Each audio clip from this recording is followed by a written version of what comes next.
Hello and welcome, dear viewers of Zarin International Television. I am Sandra Smith and I'm here to bring you the latest news for this hour.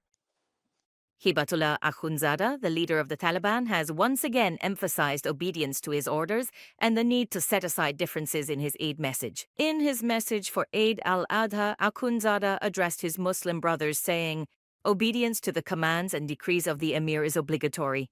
In this message, he emphasized the implementation of his interpretation of Sharia and asked members of the group not to interfere in each other's work. The Taliban leader made no mention of the ban on girls' education. He called on university students, school students, and religious seminary students to focus on their studies and not waste their time. In his previous Eid message, Akhundzada described poverty as part of divine destiny and asked people not to complain about their situation. The Imam of the mosque at the shrine attributed to Imam Ali in the city of Mazar-e-Sharif challenged the Taliban's account regarding the sighting of the crescent moon to determine the day of Eid al-Adha. In response to a question from one of the worshippers, Maulawi Abdul Kahir, an imam at this mosque, said that differences in sunrise and moon sighting among Islamic countries are not valid. This comes as the Taliban government, unlike Saudi Arabia, has declared Saturday as the first day of Eid al-Adha. 6 people, including 3 intelligence officers and a Taliban police commander, have been arrested on charges of killing a tribal elder in Samangan province. Akbar Niazi, head of the People's Police Council of Khorasan province and Sarbag Samangan, was abducted from his home in the city of Aibak by armed men 3 weeks ago and was later killed.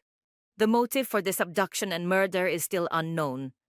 The Taliban have also not commented on this matter so far.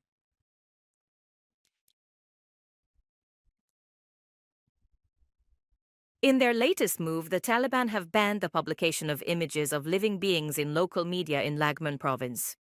Laghman is the 19th province where the Taliban have prohibited the publication of images of living beings in the media. The Afghanistan Journalists Center has called this action by the Taliban government a violation of freedom of expression. After the implementation of this decree by the Taliban leader, the programs of several television stations in Afghanistan have been shut down and now operate only as radio stations.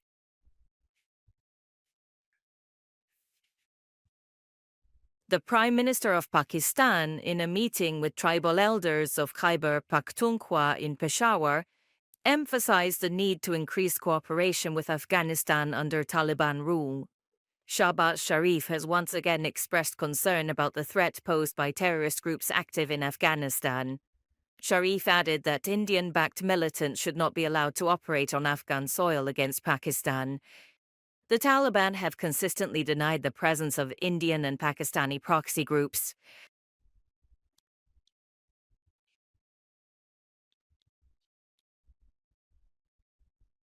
In Iran, Ali Khamenei, the supreme leader of the Islamic Republic of Iran, has, in his latest response regarding the country's nuclear negotiations, opposed the American proposal.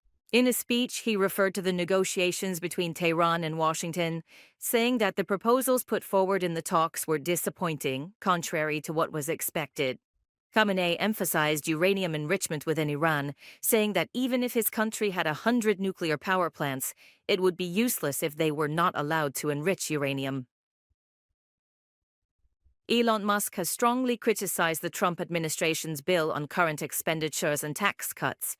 He described the actions of the Republican representatives who voted in favor of this bill as disgusting and appalling. This reaction comes as Musk has recently withdrawn from cooperating with the Trump administration.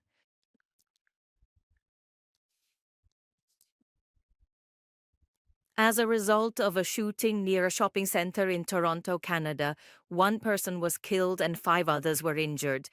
Toronto police have not yet released any information about possible suspects or the motive behind the shooting.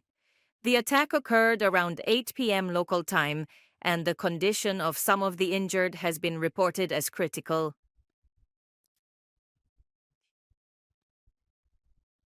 With the victory of Lee Jae-myung in South Korea's elections, the country's new government began its work on Wednesday morning local time. Lee Jae-myung, the leader of the Democrats, won Tuesday's election by securing nearly 52% of the votes, defeating his rival Kim Moon-soo. Voter turnout in this election was close to 80%, which is considered the highest since 1997.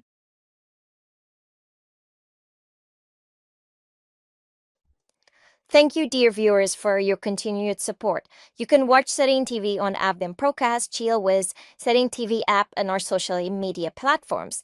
Until next time, may you be held in the peace and mercy of the divine.